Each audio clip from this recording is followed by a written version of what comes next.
Hi everyone, it's William Knightsbridge. Today is July 10th. It is now 1:45 p.m. We are getting ready here to go on a Rosedale 2 walk through the Rosedale neighborhood.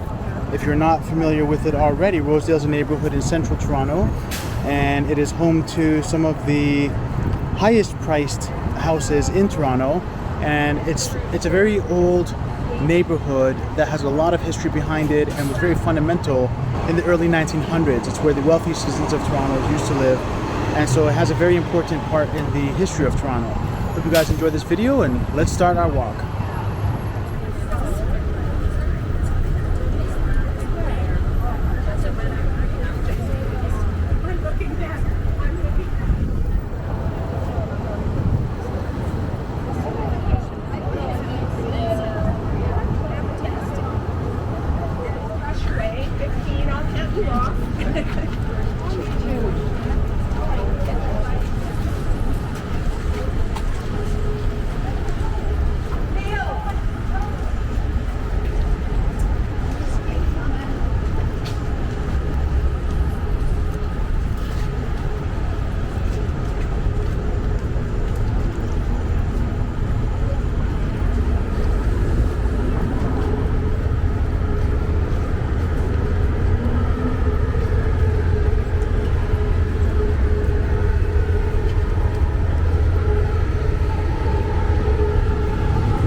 happened over time is these lots were subdivided.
So I have one more thing to tell you about.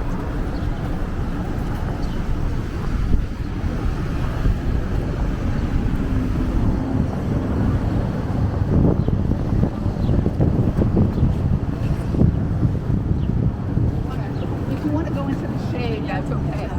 But I want you to look across to that house, that duplex right across the street. That is a very typical, say, 1890s, upper middle class type of dwelling. The original owners would have been a lawyer, and the other side would have been an accountant. So this would have been a very wealthy person's house, and it's been preserved. And one of the claims of fame was in the 1960s. If anybody knows who Oscar Peterson is, yeah, the great Canadian jazz pianist, that was his school of contemporary music. He and colleagues ran a jazz school there for only about 3 years because they found teaching cut into their touring. But this was sort of at the height of his career. Oscar Peterson has won many, many awards, and he, very famous, his hymn to freedom was used in the Martin Luther King, marches, etc. But that was the Oscar Peterson Jazz.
Very special, does it?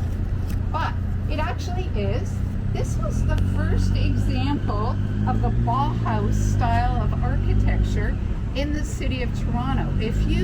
And it was built in the 1950s, I think 1954, and John Parkin was the architect. And John Parkin went to study at Harvard with the Bauhaus school under a man named Gropius. Now, if anybody knows the story of the Bauhaus school, it's very interesting. They started in Europe, in Germany, of course, and it was a very revolutionary architectural style. Unlike the very elaborate German traditional styles, it emphasized plain lines, functionality, flat roofs. It was a very modernistic style. During the Nazi period, apparently Hitler didn't really think it was appropriate architecture. So a lot of the practitioners and professors at the Bauhaus School ended up going to Harvard. They were also, a lot of them were Jewish, which made it very important for them to leave. And Gropius was one of them, and he set up a school at Harvard. So Mr. Parkin studied under Gropius, and he came back to Toronto and built this building. And sometimes during doors open, it's open, and you can actually see it. As I say, to our modern eye, it kind of looks, so what? But in the 1950s, this was really different kind of architecture. Was this who already here? No, it wasn't. It wasn't. Everything around here was really traditional, right? It was very traditional. This was the early 50s. So the other person from the Bauhaus School that's significant for Toronto is Mies van der Rohe, who did the TD Bank Towers. Those 3 black towers, they were quite revolutionary for their days. Very plain, unadorned. That was Bauhaus style from the Bauhaus School as well. We're now going to go around the corner.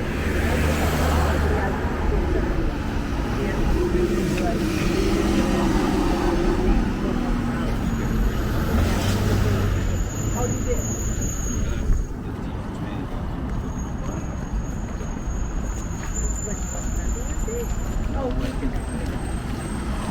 Oh, design. They got the design. Well, he left because of it.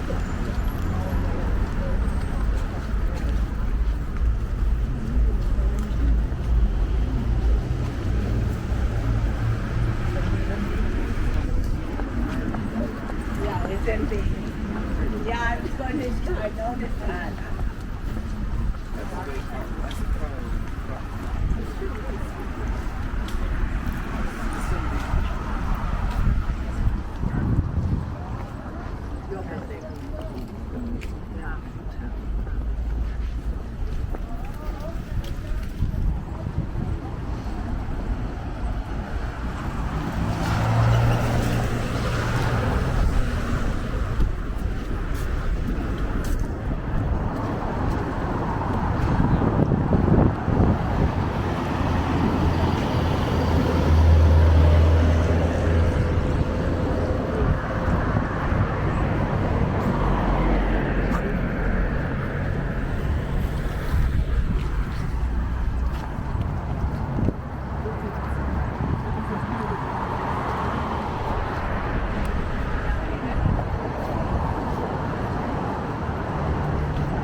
Okay.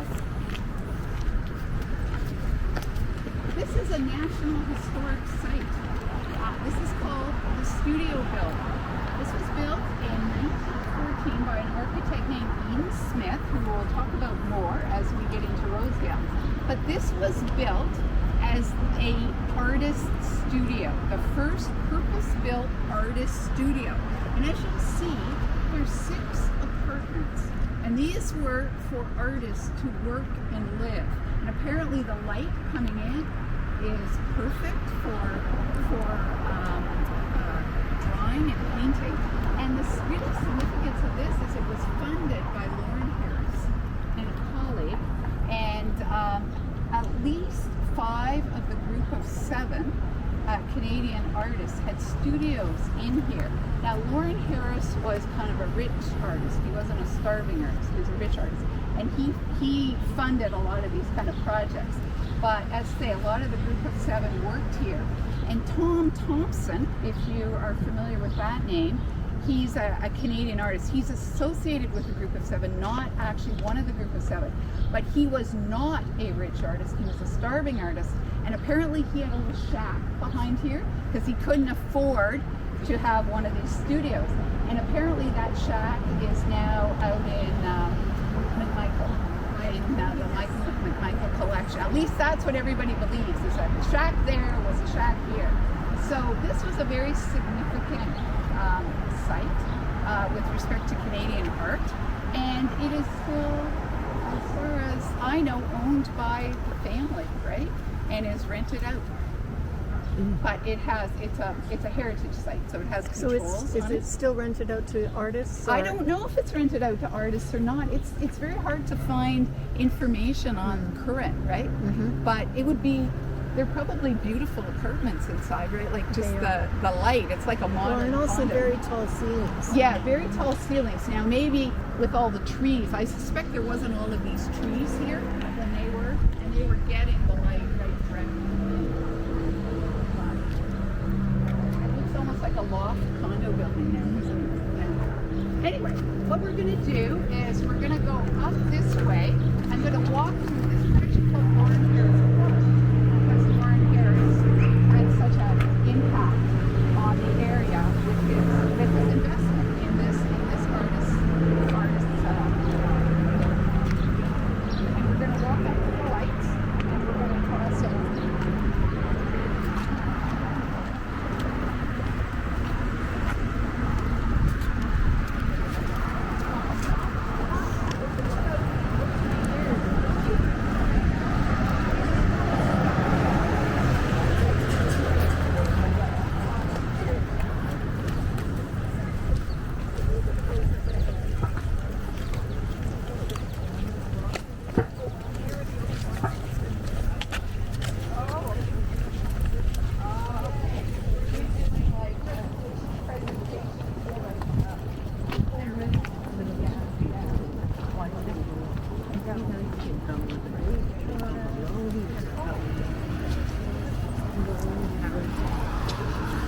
camps and swim camps and a little lesson.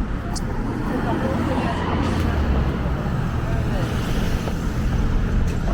okay. I just have to go to different places. Yeah. So I just have to get into the last week of the first week. But you know what? It's fine. Yeah. No, you don't see many because they rope it off to that like and if it's on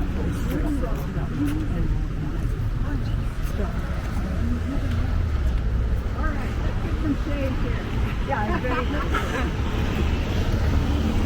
And I'll tell you more of the Rosedale story. I talked to you about Severn Creek. Severn Creek ran basically down here. There's lots of creeks that have been paved over and run underneath Toronto's Park. This was Severn Creek, and at the end of it was the Bloor Brewery. Brewers were very important.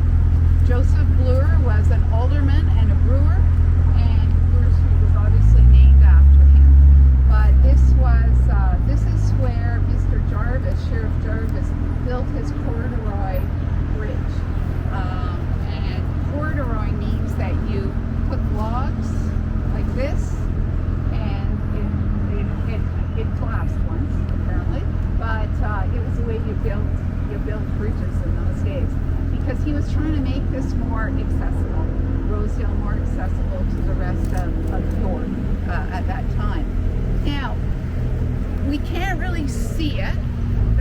These are the playing fields of Branksome Hall. If you know Branksome Hall, a private girls' school, and that is on the estate of Edgar Jarvis, who is a nephew of Sheriff Jarvis, and there's a house in there.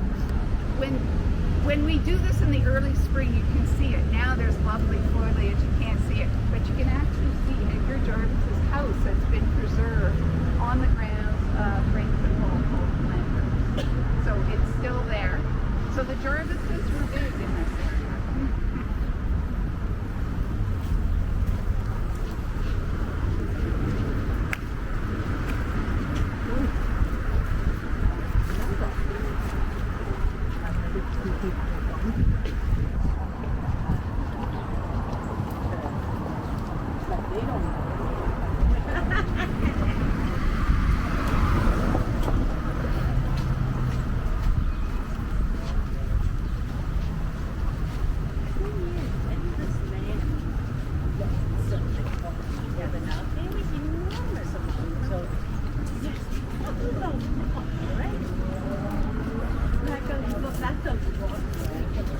They must have been very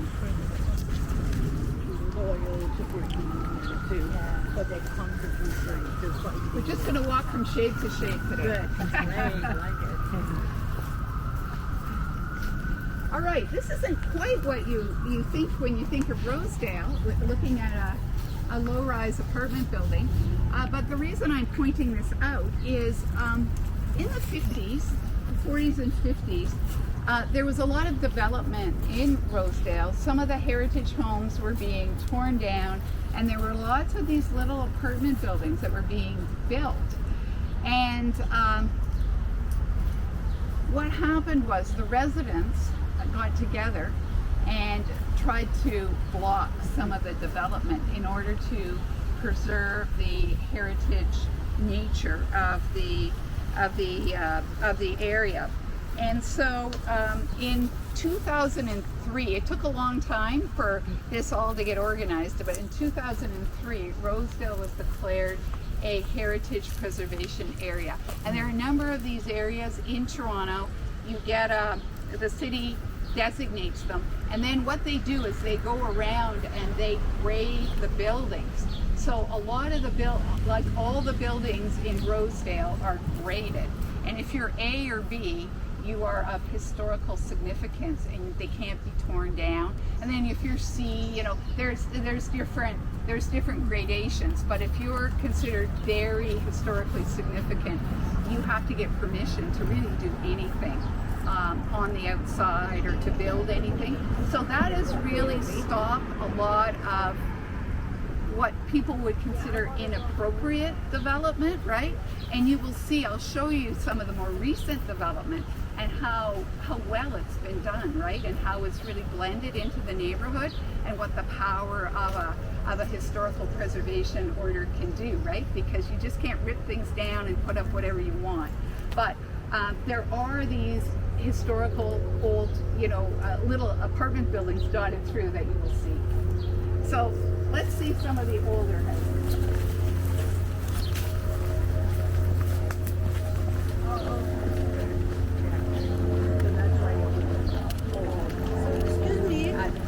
Excuse me. So the Jarvis house is not possible to see? No, you can't see it because of the trees. It's a private, it's a private, so we can't get on the ground. And usually we can see it, but because the trees are so thick now.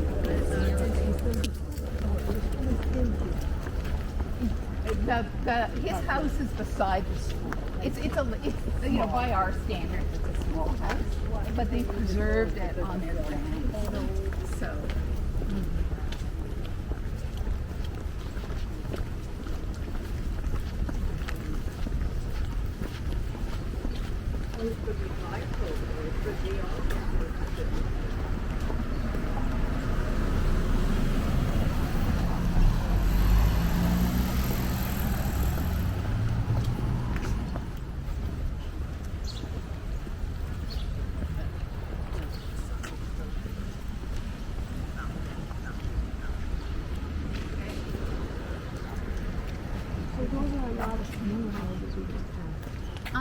Some of them are new, some of them are old. Now, one of the new houses I want to show you is just look across. There's so many trees, it's so thick now, it's hard to see.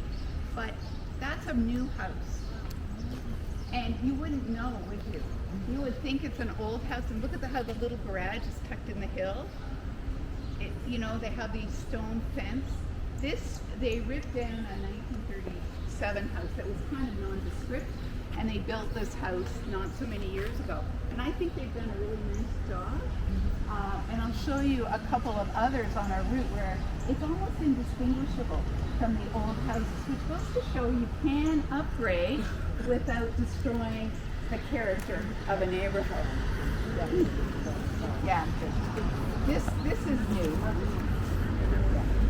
Okay, we're going to keep going up this street here. Was there a point at which the decision was made to keep the trees? I mean, we don't pay enough attention to them. Look at the height of this. Yeah. Until they rot. We're losing. We're losing some of these. They're starting.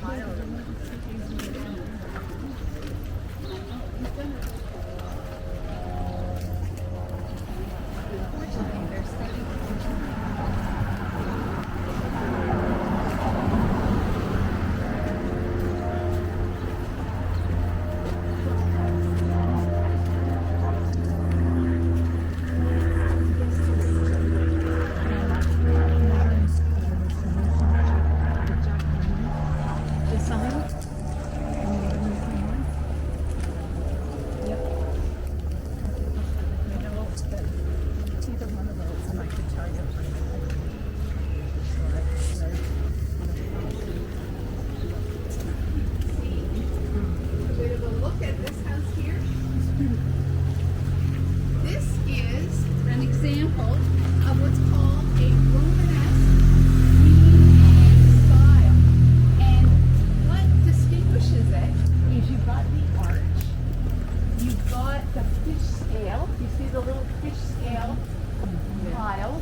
This type of house is actually fairly rare in Rosedale, but it's very common in another area of Toronto. Does it look familiar to you?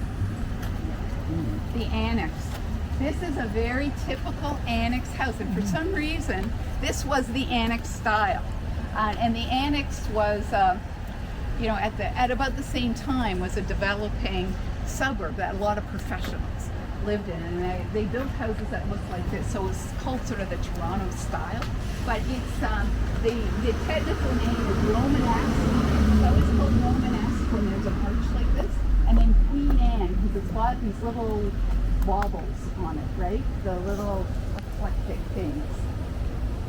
So this is a great, well-preserved example.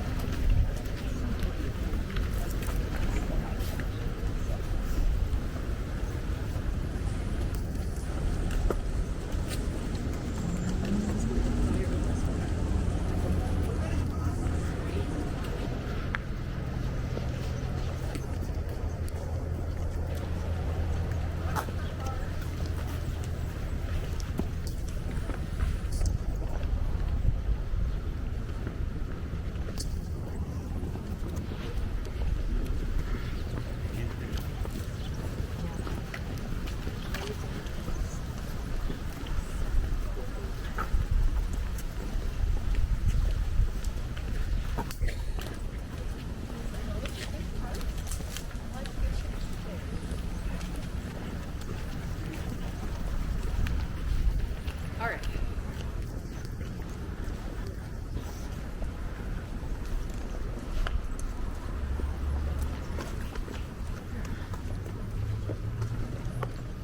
This is Bloor Hall. This is actually one of the most interesting houses, I think, on the route.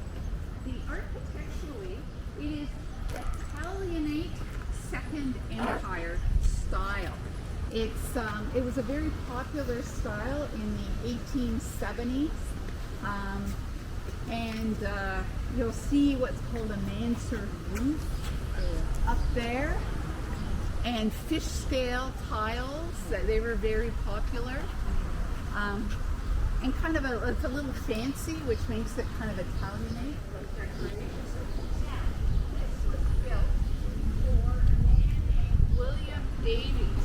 William Davies came from England and he set up a huge pork empire.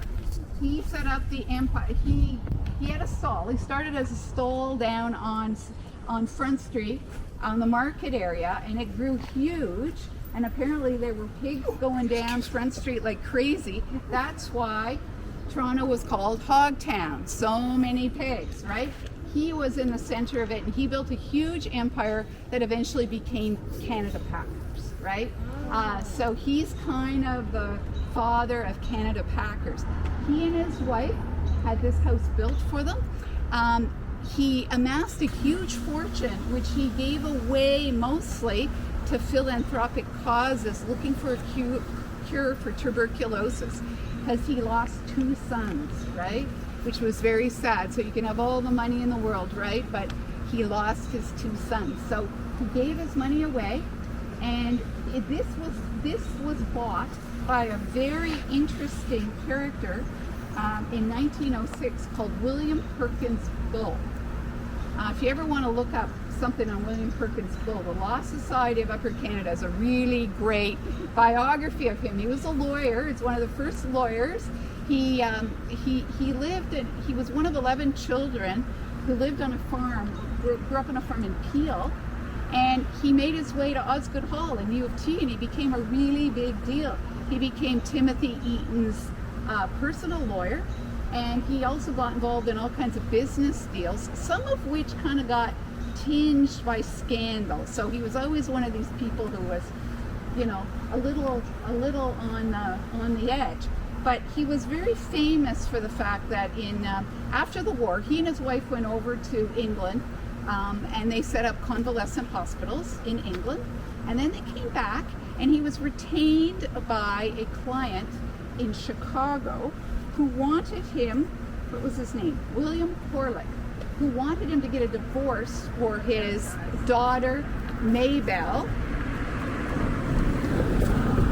which William Perkins Bull did. But the husband, or the ex-husband, wasn't happy. And the story is he ordered a hit on William Parker Bull by Al Capone. So nobody knows if that was absolutely true or not. However, when William Parker Bull was driving back to Canada, he was forced off the road. And he was hit. Yeah, forced off the road into a ditch, and he was grievously injured. And he was able to come back to Toronto, and he recuperated in this house. And while he was recuperating, he wrote the history of Peel County, and so he became quite a historian. But Maybelle, the divorcee, ended up here too with her bodyguard. So I think this Al Capone thing might have some legs, right? So she took refuge here, and she ended up dying in this house, and there was some scandal about, did he want her fortune? But he never stuck on him. And the family lived here until about the 1940s, and then it was sold, and this house was divided into rooming houses. As many of these houses around here in the 30s, 40s, 50s, they got chopped up into apartments and rooming houses. But what's happened is they've been reclaimed now as single-family homes and beautifully restored. Beautifully restored, and this one has been that's Lorne, one of the most interesting things. Lorne. Okay, let's go this way.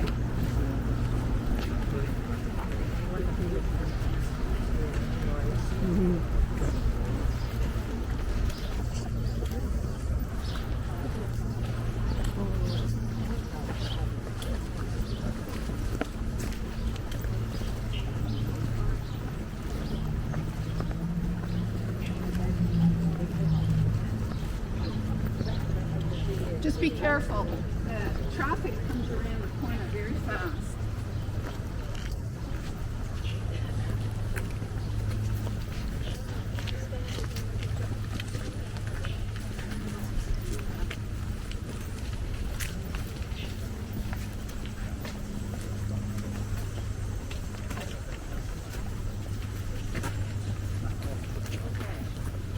I want you all to look through here. All right, everybody take a nice look through here, and then we're gonna congregate up here. This is Caverhill, the second oldest house that we're gonna see on our walk. One of the originals, and it's hard to see now, but we're gonna come up here.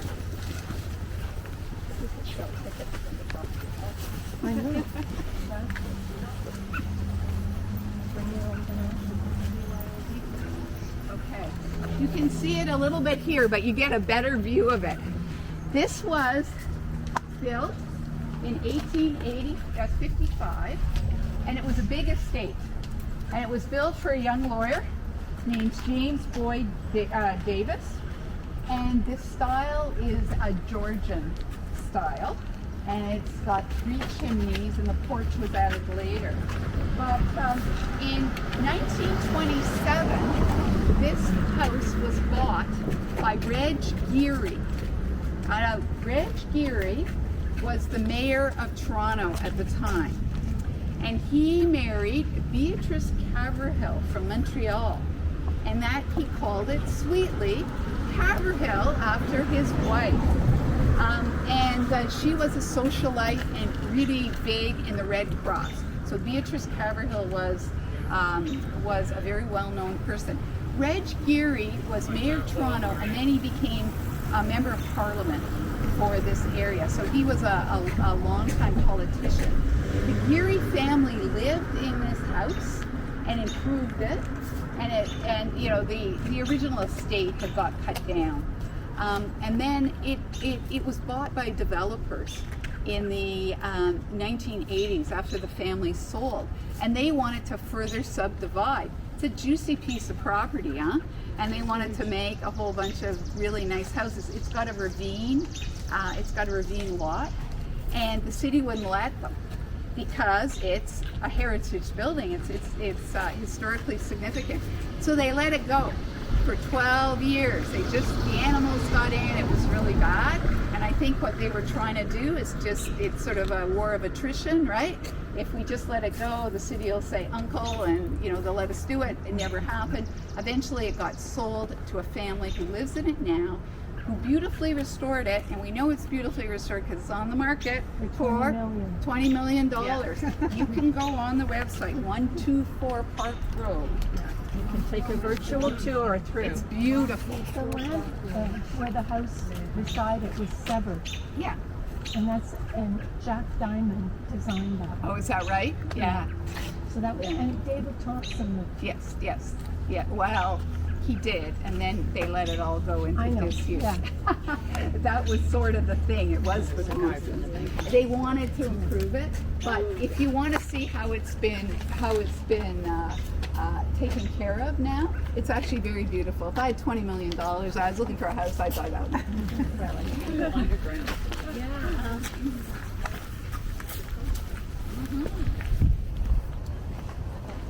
Let's stop at this corner. Okay. I want you to look across the street. We're going to look here and then we're going to look here, but let's look here first. This is a very unusual house. This was built by William Perkins Bull, our lawyer, for his daughter. Because he wanted his daughter close by, I guess, right? But it's interesting because there's hardly any windows. And we're like very puzzled by this. The windows might be out the back, I don't know, but it's very unusual. And the shape is unusual. But what is very normal about it for Toronto is the polychromatic brick.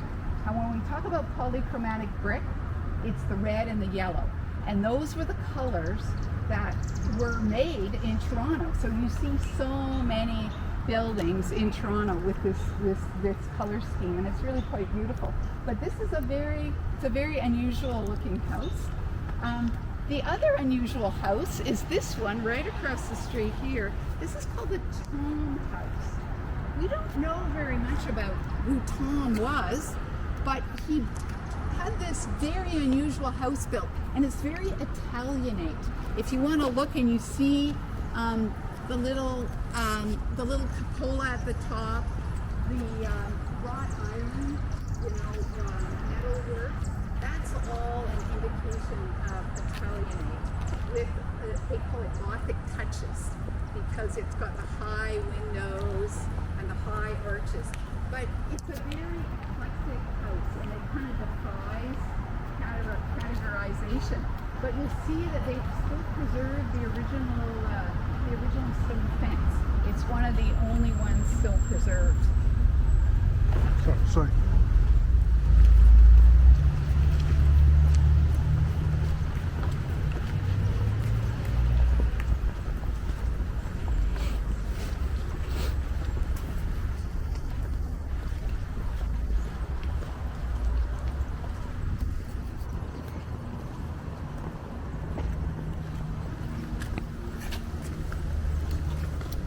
This is a beautiful house, but I always love that porch, right? It's just so classic.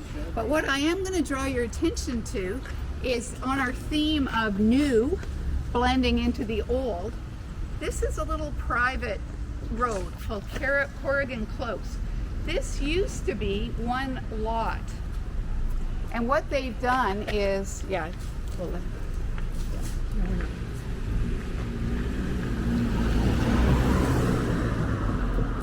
and this was really subdivided into 3 different houses. You see 1, 2, 3 in the back. And a developer did that. They got permission to do that. And the kind of Georgian looking style so that it blends into the neighborhood.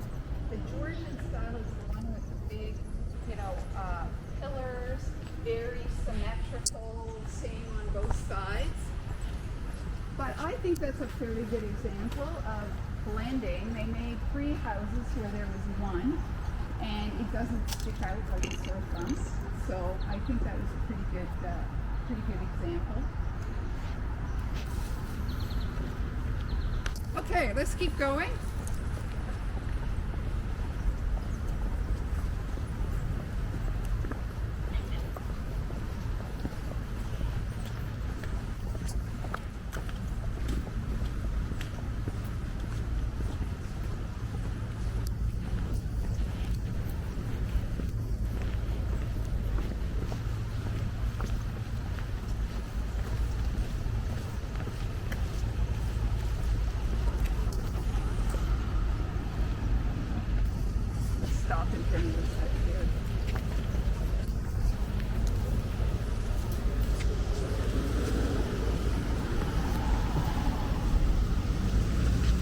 Okay, this house here has just recently been restored.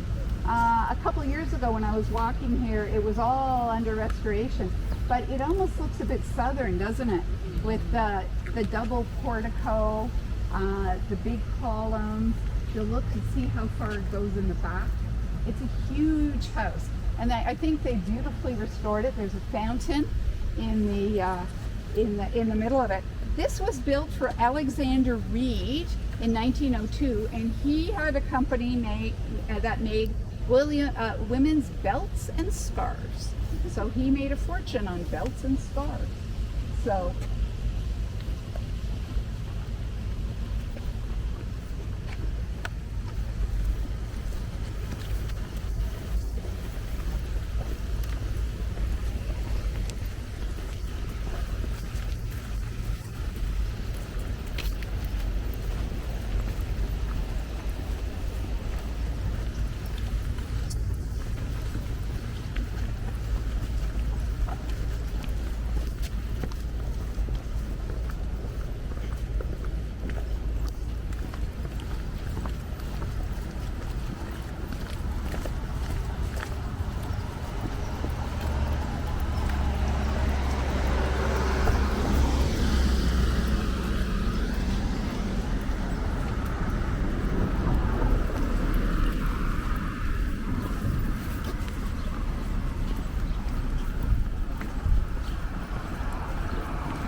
So this house here is an example of what we call arts and crafts style house.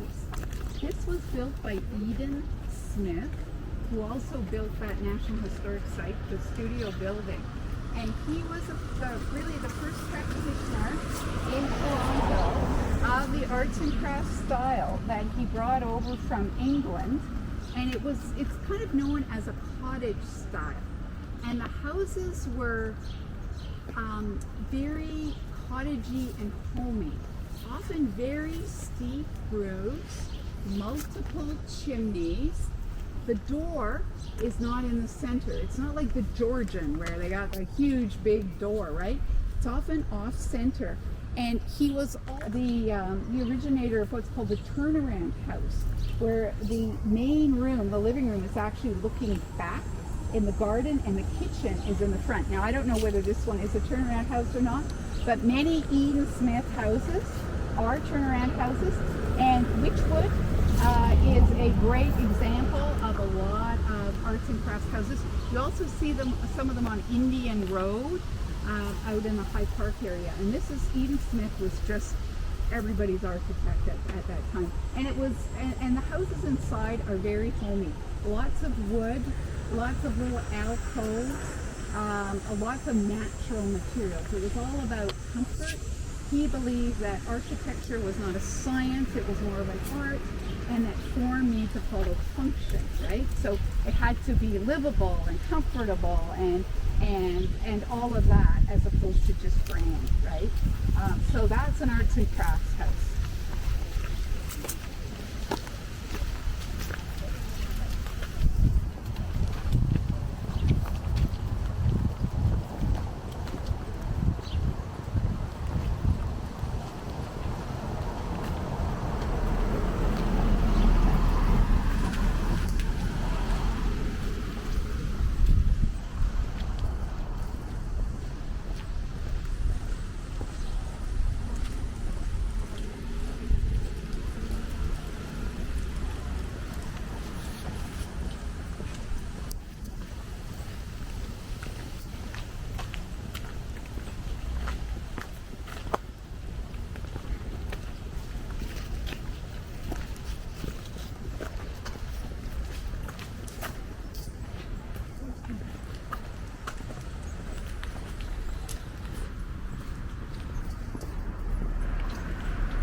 We're gonna look at these two houses here. This house actually was able to get the lot severed. This was the side garden, and this house was built in 2004, and it was very controversial because this was under, the heritage plan by that point, and it had to conform to the neighborhood. And I don't know, there's different opinions as to whether that really conforms to the neighborhood or not. Apparently it's amazing inside. It's got a 2.5-story glass atrium in the center, which is probably really beautiful. But you see how they tried to imitate the portico on the side, the color of the bricks, the wood, etc. So, it has one architectural work, but as I say, it's a little bit controversial because it doesn't quite look like, the rest of the neighborhood, right? So, it's called the Shack. We're gonna keep going down this way.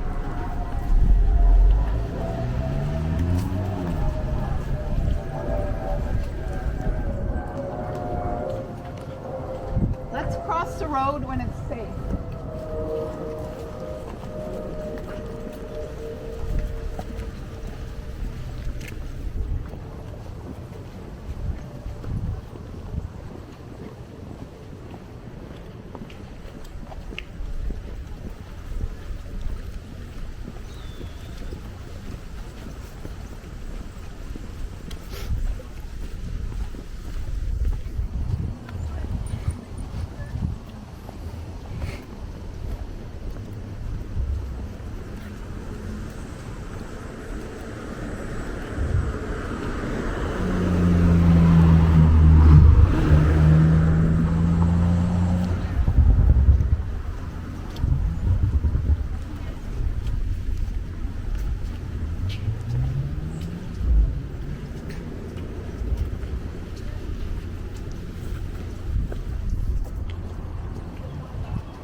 A very famous architect in the city of Toronto was Henry Langley and Langley. You'll hear Langley and Langley, Langley and Hart. They were the big church builders in Toronto. They built 17 churches, including Jarvis Street Baptist, St. Andrew's Presbyterian, many churches. So they were the big church architects. You sort of see the kind of bit of the grandeur there. This is on the last time I looked, I think it was 15 or 14 minutes, and you see that they were able to add it looks like a solarium on the back.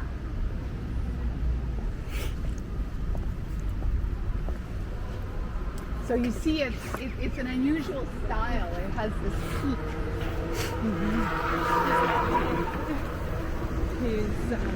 All right, let's keep going.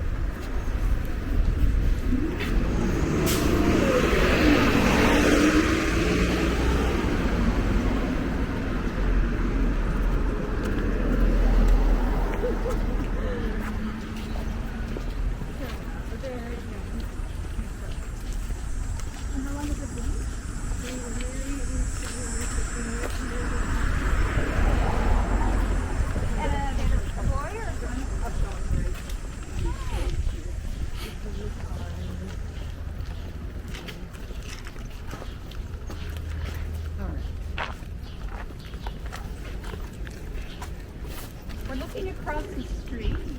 This is called the Castlemere Apartments. It was the first apartment building in the area, and it's quite grand inside actually. There are 3 different apartments on each floor, and they're a mix of kind of Tudor and classical, and they've got fireplaces, etc. This was called the apartment. It was a very sort of upscale apartment, but it's now a condominium. They're restoring the balcony.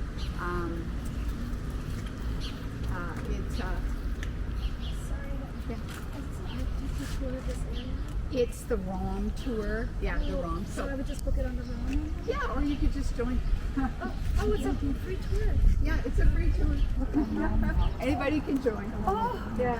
So Okay, they we have to all get ran to out in the Paul. 1980s, and as I say, they're now condominiums, and they're just restoring bits and pieces of it. But this is the first sort of concept apartment building in the area.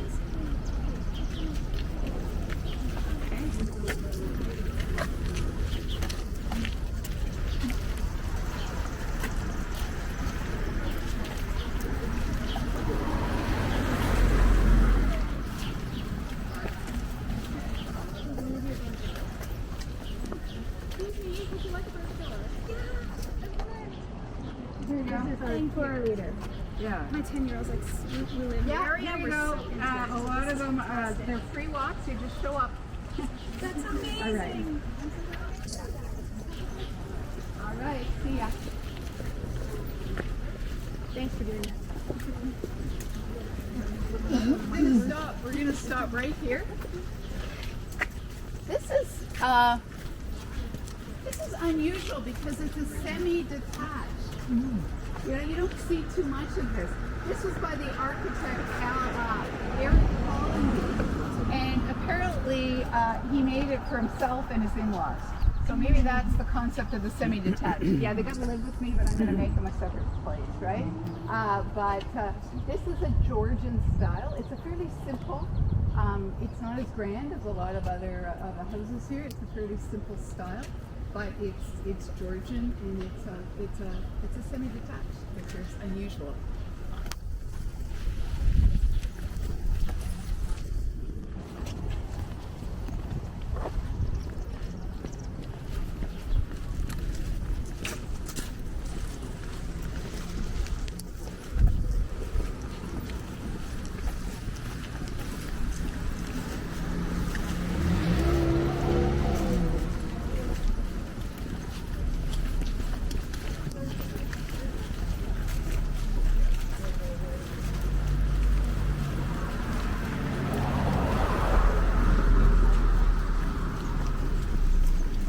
So we're going to cross the street here and then over to the other side in the shade there. Just watch for traffic.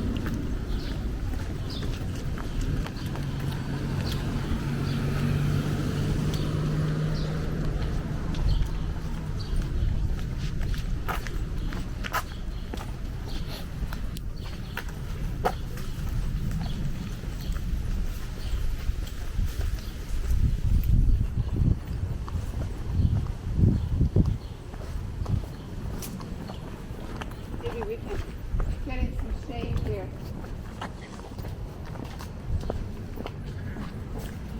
A couple things.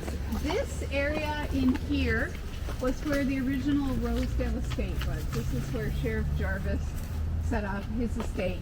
And it was eventually torn down in order to build Clooney Avenue. So it's no longer here, but this is the general location. I also wanted to show you this house here, and this is an arts and crafts style house.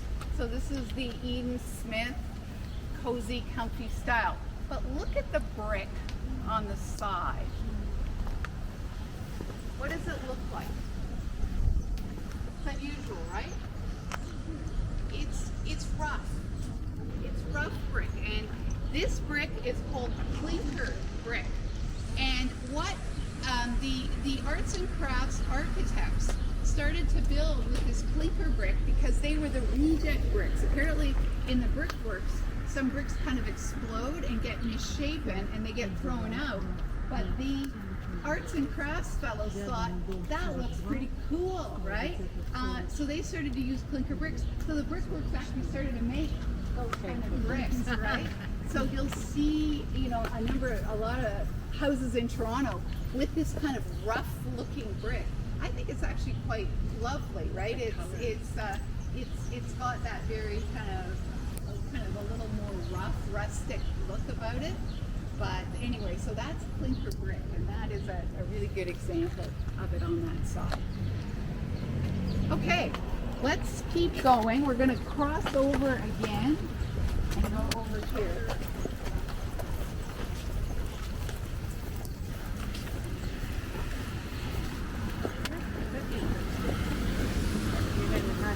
Yeah. And now when you walk in this area, I know. so that's why these tours go. Yeah, these tours are good because you make them walk.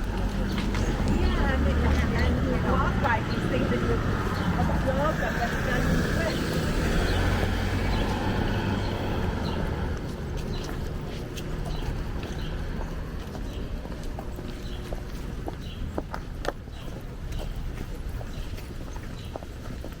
It's okay. She's gonna we'll bring her. I think it was really good. The cars is All right, we can stop right here. Get yourself a piece of shade.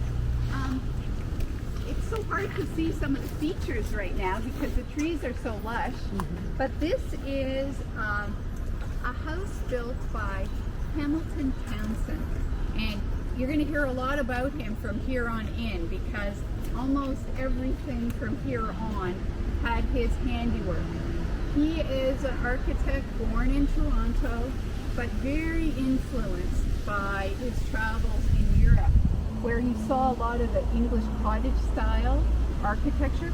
He also saw a lot of the planned communities in England, and we're going to see that when we go over to the Chestnut Park.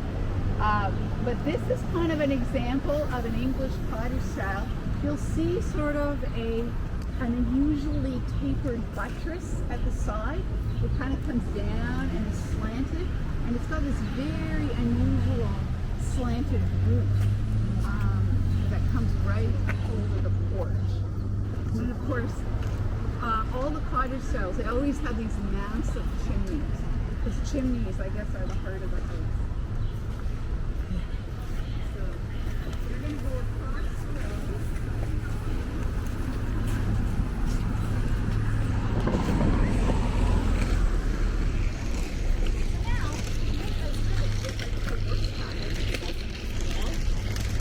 And now he has to go back.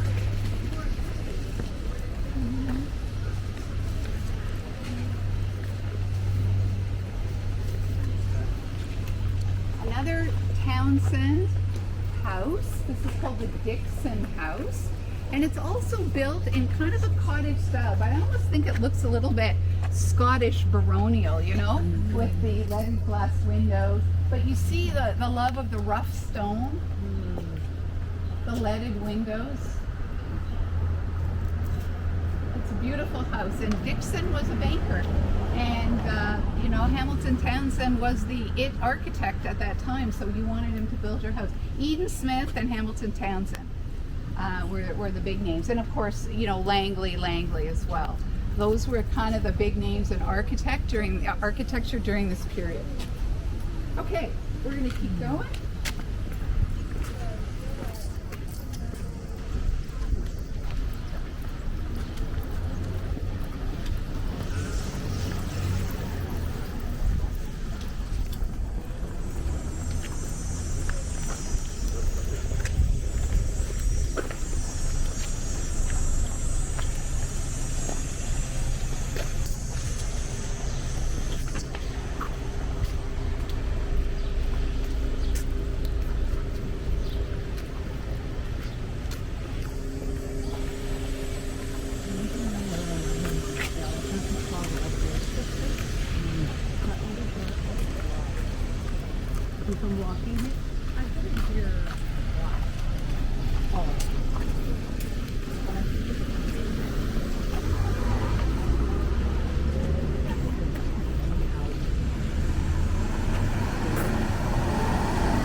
Chestnut Park Drive.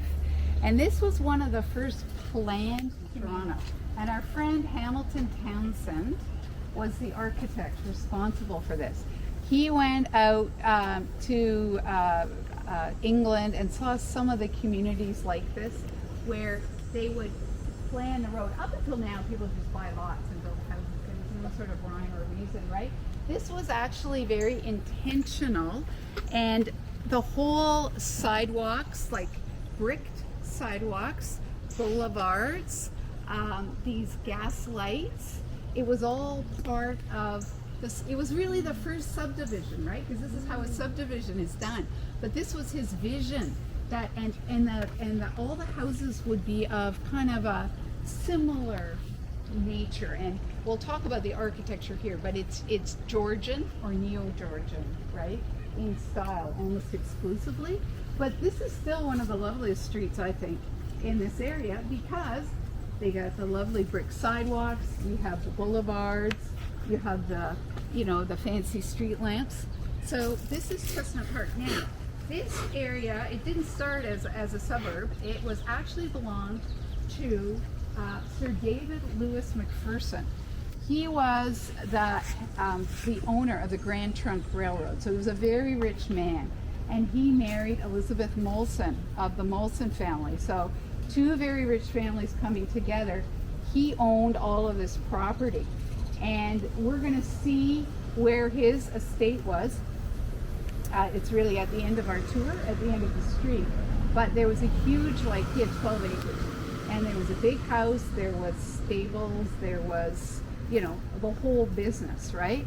And he and Elizabeth lived there for their lifetime, and then it became Trinity College, a boys' school, which is now up in Aurora, but this was the original location of it. It was torn down and subdivided, and we'll see what happened to it at the end of the tour. It's still a lovely house. But this is the McPherson estate. And after his death, they started to really, Hamilton Townsend really had the vision for it, and started this really lovely subdivision. So let's start walking down. It goes up this way. We're not going to see the whole thing, but we'll just get a little taste of it down here.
They've made it into a little balcony, but perfectly symmetrical, even to the chimneys on both sides. Now, if we look across to 17 right here, this is actually a new build.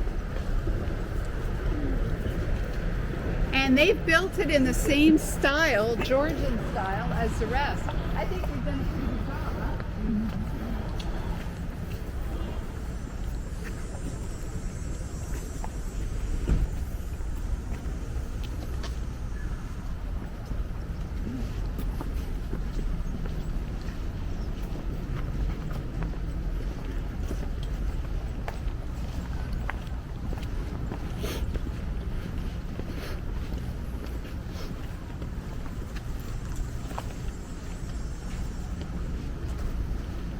just want to mention this house because it's the rare example in Rosedale of a Tudor style architecture. You see the cross hatching. That's indicative of a Tudor style of house. You see them a lot in other areas of Toronto. If you go out in the west, in the High Park area, there's a ton of Tudors. But this is relatively rare for this area. But when somebody says the house is a Tudor, it's that kind of decor and marking that they're referring to.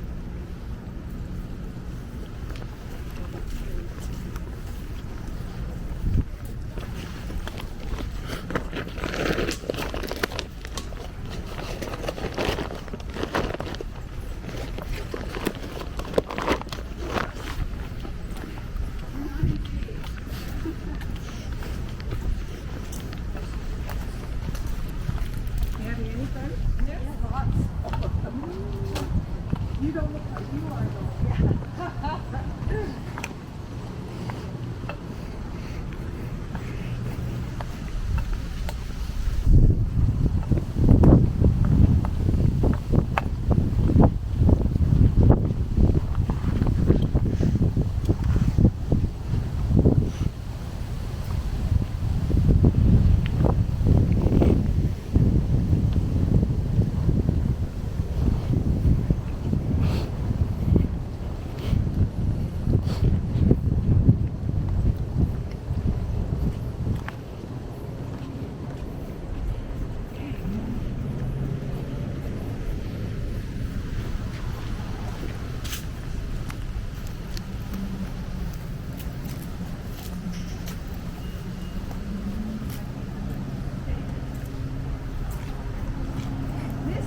Where the original Senator McPherson house was. This is not the original house. This was built in 1906, I believe, when the original house that was used as a college it was taken down and subdivided. This was built for a James Ryrie, who was a big jeweler in Toronto. He eventually merged his business with Brooks. This is a James Ryrie house. Georgian again, right, with the pillars and the windows, etc. But the interesting thing about this house is it's been divided into 4 different condominiums now. And I'll take you around and I'll show you the entrance of the other 2. But they're pretty special units, but there's just 4 of them. But anyway, let's see how they divided it. Let's just go around.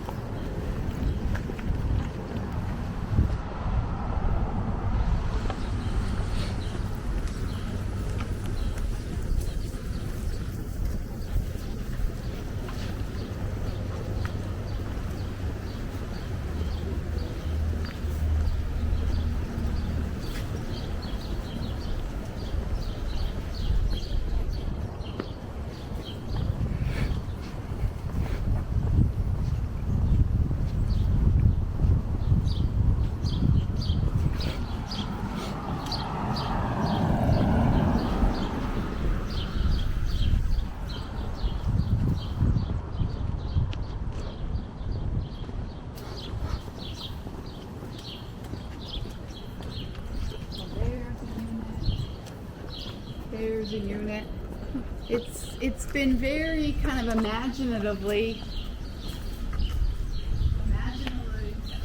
divided into 4 separate dwellings.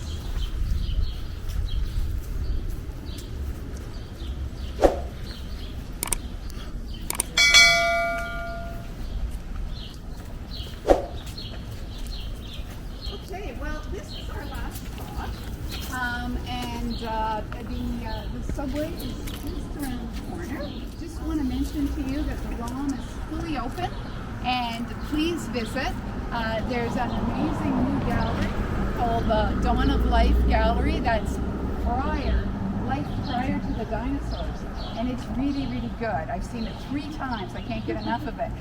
So go visit the ROM, and there's a lot of other great things there as well. And you all have brochures, so join us for another walk this summer. we'd love to have you. And if you have any questions, I'll just stay here for a few minutes. But thank you very much for being such a... Thank you. I hope you guys enjoyed this video and learned a lot about the history of Rosedale, houses in Rosedale and the architecture and the people behind them. I know I did, and I had a great time. And see you in the next one. Take care.